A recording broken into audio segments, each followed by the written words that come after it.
And we are back. We are back. We are back. All right, look, everyone should be hearing me now at this point. So it's all good. Good evening. Good evening. For some of you watching this on replay, good morning, good afternoon, depending on where you are and the time you are watching this. I'm so happy that you're with me. I'm so happy that you are here. We are talking about 5 ways. Listen, I'm ready for you. 5 ways your profile is scaring away recruiters.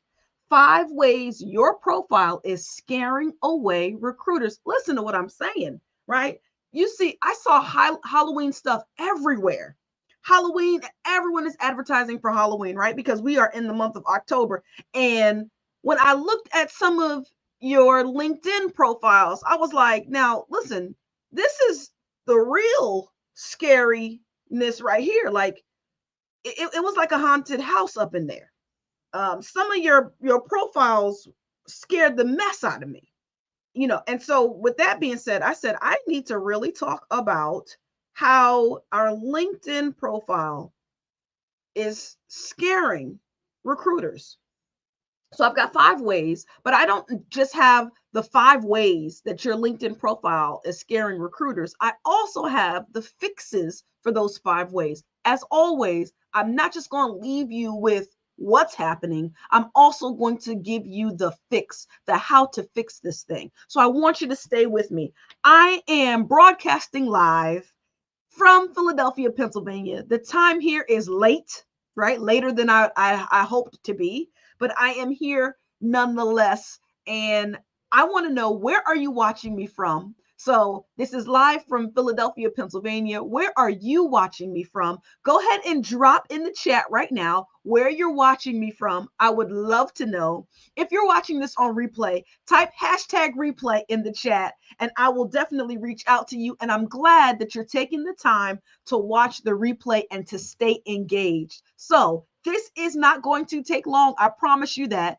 Give me about 20 minutes. I just need you to stay engaged for 20 minutes while we go through the 5 main ways your profile is scaring recruiters. Remember what we're talking about all month. We are helping educators get the bag, helping educators secure 6 figures. So we're talking about 6-figure success. And a lot of you all are looking to leap into a 6-figure position.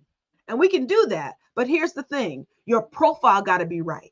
So this week, we're specifically targeting what you look like, or we're calling this week Fix Your Face, right? So yesterday or last night, we spoke to Coach Reggie in the Black Educator Circle. We spoke with Coach Reggie. He is a career coach in the BEC, and he talked about his area of expertise, which is your resume, your cover letter, and of course, your reference list. So he talked about that. He gave us some tips on how to polish up that resume to make that resume more relevant, more purposeful, and more reflective in terms of us as a professional. Here's what I'm talking about tonight. We're talking about LinkedIn. We're talking about fixing our profile picture, fixing our profile, excuse me, fixing our digital profile on LinkedIn. And you can, of course, use these tips and tricks on LinkedIn. You can also use them on Facebook. You can also use them on Instagram. Whatever platforms you'd like to represent you professionally, use these 5 tips. These are 5 ways your profile is scaring away recruiters. Let's go ahead and dig deep. I didn't even introduce myself. I'm just assuming that you know who I am. Excuse me, allow me to introduce myself. My name is Dr. Tanisha Pride. I am the founder and CEO of Masterful Teaching, and our specialty is career advancement for Black and Brown educators. So I'm always talking to Black and Brown educators, and if you're not that, it's okay. You can definitely benefit from what we're talking about because it will also help anyone advance in their career. But our target is Black and Brown educators. Let's dig deep. Let's get into the nitty gritty with these 5 ways. Look, 5 ways that your profile is scaring recruiters. This is what's on the menu today, the ghost town profile. Now, for some of you, y'all have a ghost town profile. And I hope everyone can hear me, and I hope everyone is with me. If you're with me, drop a hi, hello in the chat.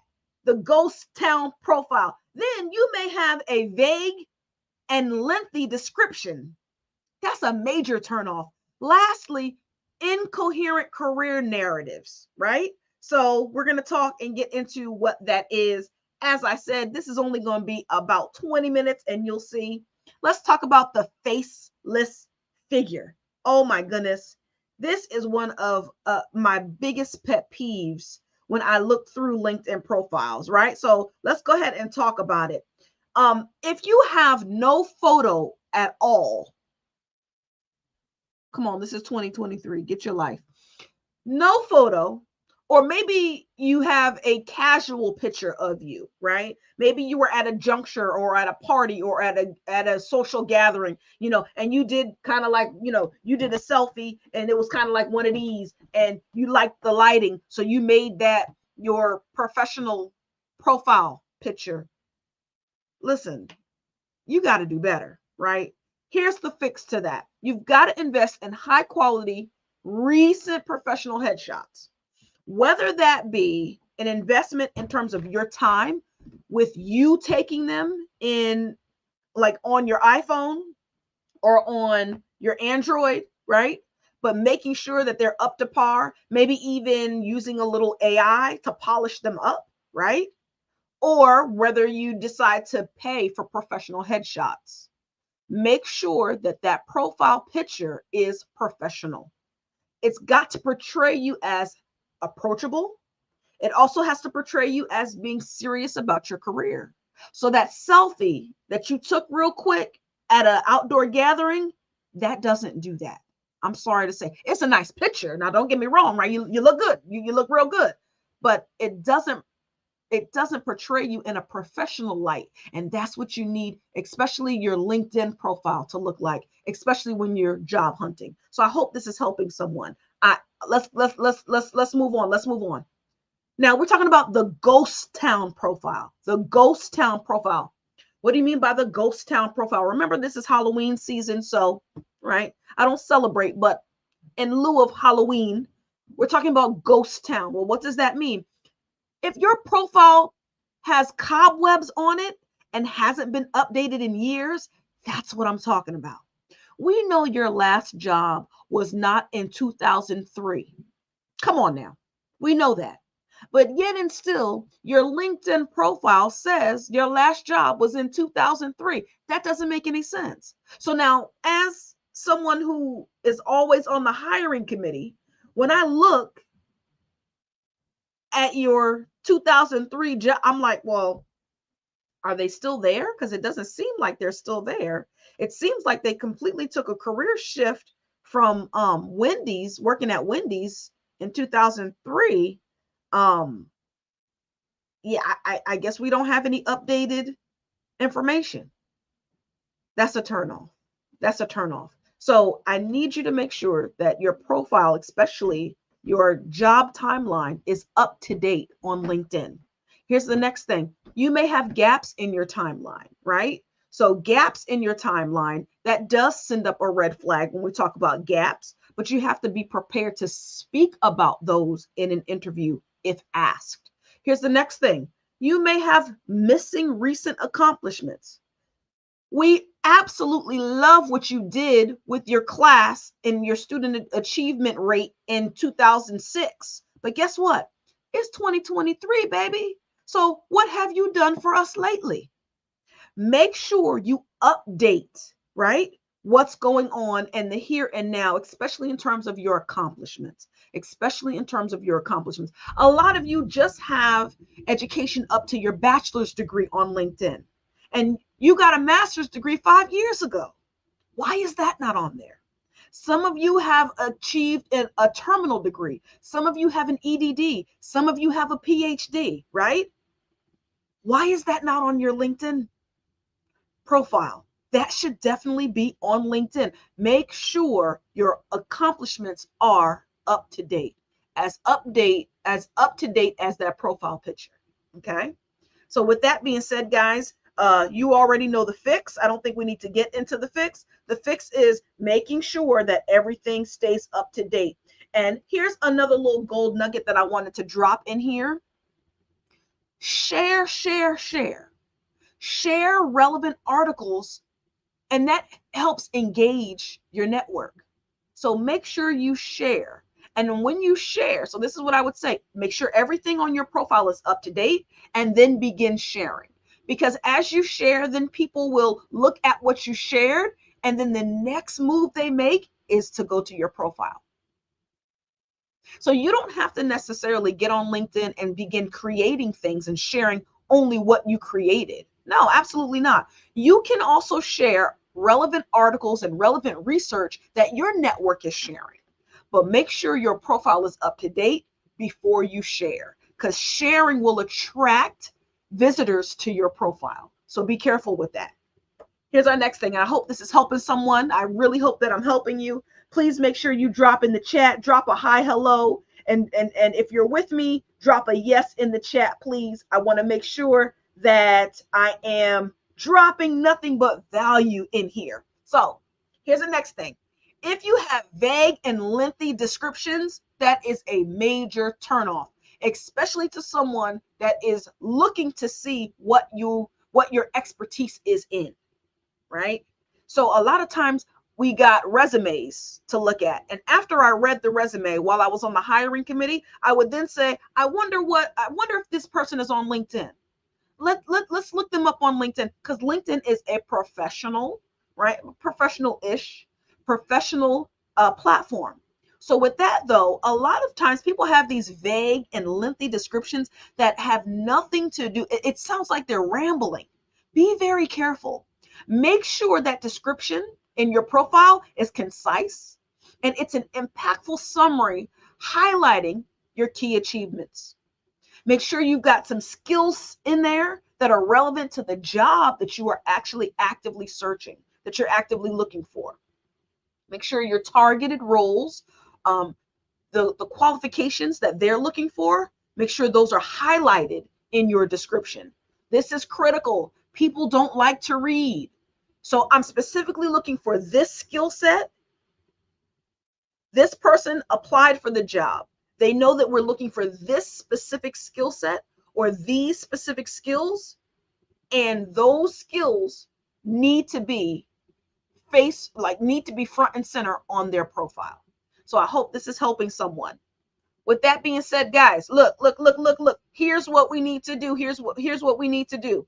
Okay? You need to make sure that whatever roles you're going for, your profile in general is tailored to those roles. Your profile is tailored to those roles.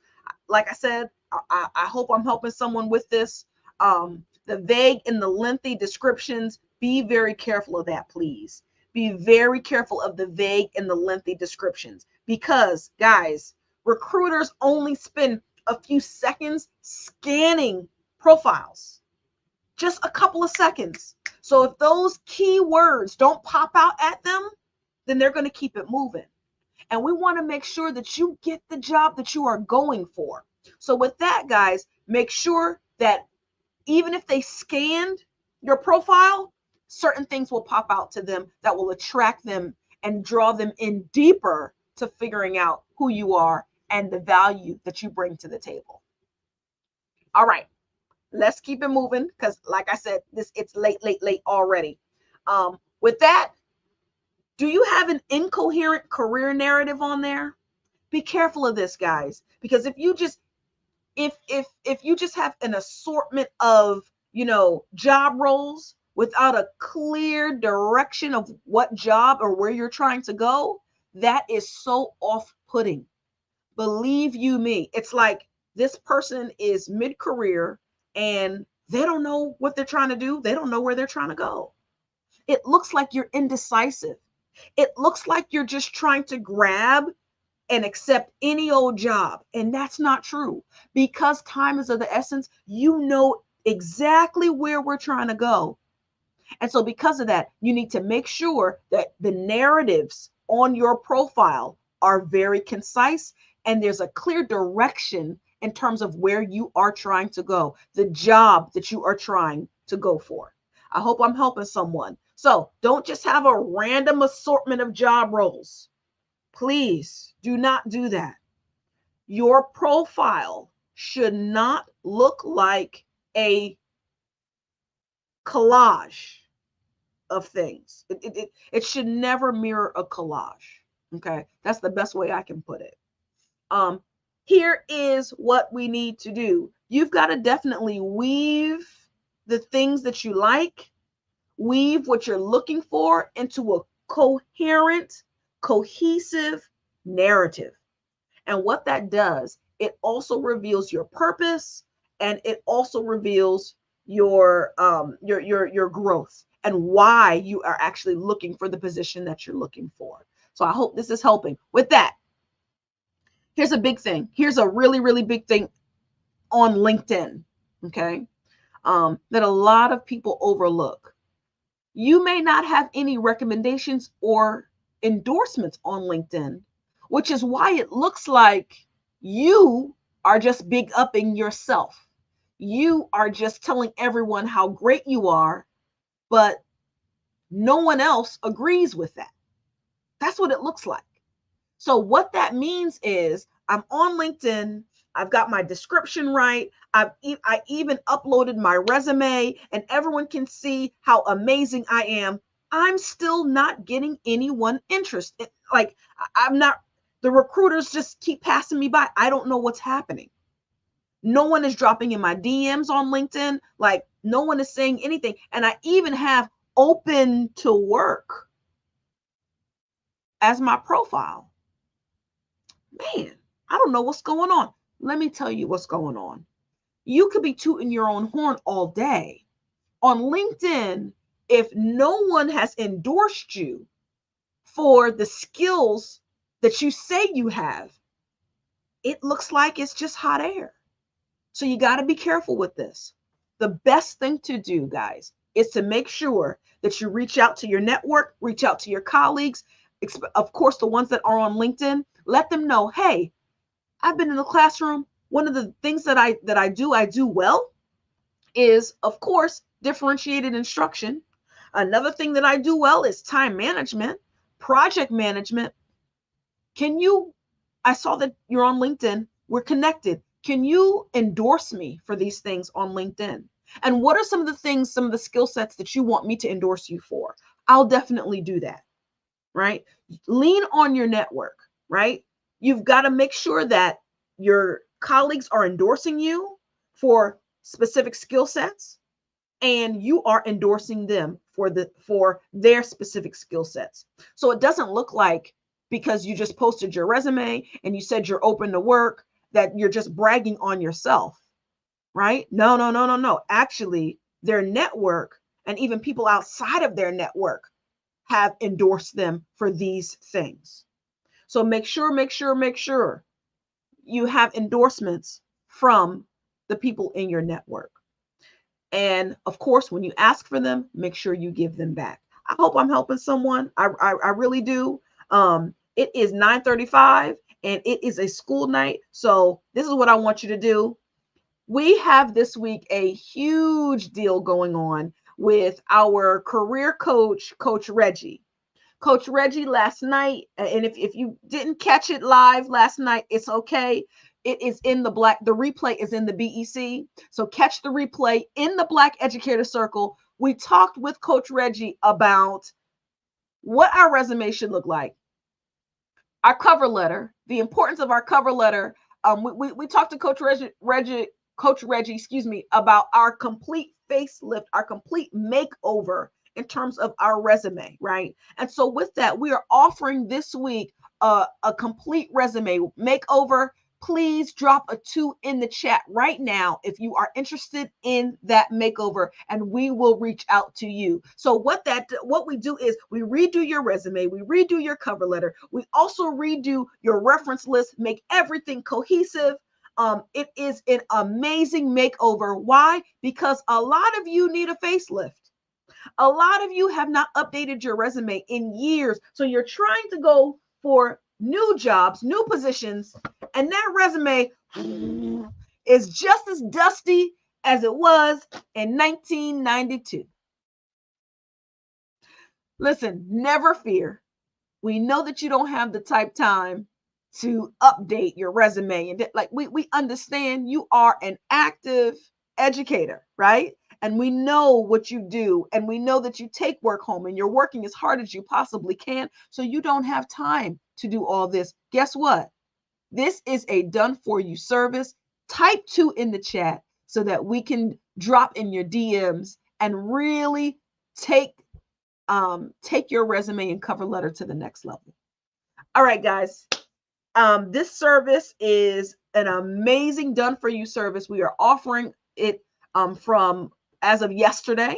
We began offering this service to everyone, and we will run this from, of course, the 10th all the way up until the 16th, October 16th. I want you to take advantage. Why? Because your resume is what gets your toe in the door.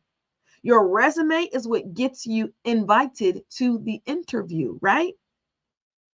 So I want you to get more interviews. I want you to bag more. I want you to get more interviews. I also want you to get more offers.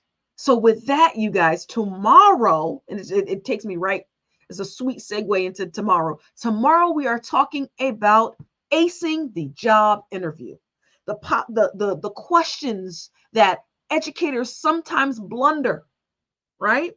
And so I have a lot of experience with this, having sat on hiring committees for years. And with that being said, you guys, I'm going to really love tomorrow. Tomorrow, you're going to get a whole lot of value. We're going to be talking about questions during your interview that sometimes you as an educator stumble on.